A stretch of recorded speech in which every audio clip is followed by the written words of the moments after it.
राहुल गांधी ने वोट चोरी को लेकर बड़ा खुलासा किया है। जिस एटम बम की बात राहुल गांधी कर रहे थे उसे उन्होंने फोड़ दिया।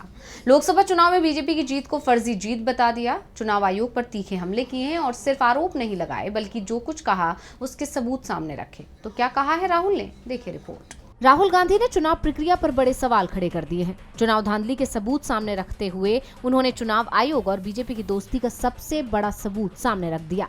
कांग्रेस नेता ने कहा कि चुनाव ईवीएम से होता है या बैलेट पेपर से, कोई फर्क नहीं आएगा।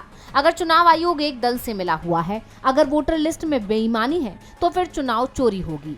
ऐसा ही महाराष्ट्र में हुआ। लोकसभा चुनाव में कर्नाटक में ये सब हुआ। चुनाव आयोग अगर निष्पक्ष है और बैलेट पेपर से चुनाव हो सकता है नतीजे वो आए जो जनता चाहती है, मगर यहाँ तो अंपायर ही दूसरी टीम का है। इसलिए अब इस मामले में सुप्रीम कोर्ट को हस्तक्षेप करना चाहिए।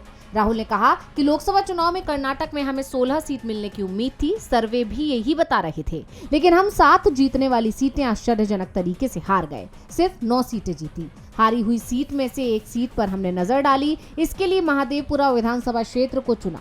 हमारे पास जो भी आंकड़े हैं वो 2024 के चुनावों के हैं, जहां बीजेपी ने 1,14,046 वोटों के अंतर से जीत हासिल की। कांग्रेस ने बताया कि क्षेत्र में डुप्लीकेट वोटर की संख्या 11,965, फर्जी पते के 40,009 वोटर, एक ही पते के कई वोटर 10,452, फॉर्म 6 के गलत इस्तेमाल की संख्या 33,692 और अवैध तस्वीर वाले पोस्टर 4,132 हैं।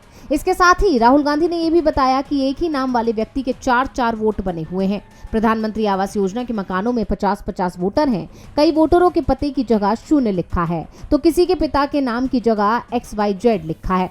राहुल के खुलासे के बाद कर्नाटक राज्य निर्वाचन आयोग ने सफाई देने की जगह राहुल को ही चुनौती दे दी।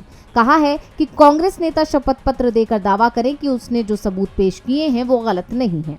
ऐसे में सवाल चुनाव आयोग पर उठ रहा है कि वोटिंग लिस्ट उसके पास है। अगर सबूत झूठे हैं तो वो असली वोटिंग लिस्ट सामने रख कांग्रेस नेता के दावे को झूठा साबित क्यों नहीं कर देता। वैसे राहुल गांधी कर्नाटक पहुंच रहे हैं, चुनाव कार्यालय का घेराव भी करेंगे, जिसके चलते चुनाव आयोग मुश्किल में दिख रहा है, क्योंकि राहुल ने चुनाव आयोग को चुनौती दी है कि अगर उसकी बीजेपी से मिली भगत नहीं है तो वो उसे साबित करे। डीवी लाइव की रिपोर्ट।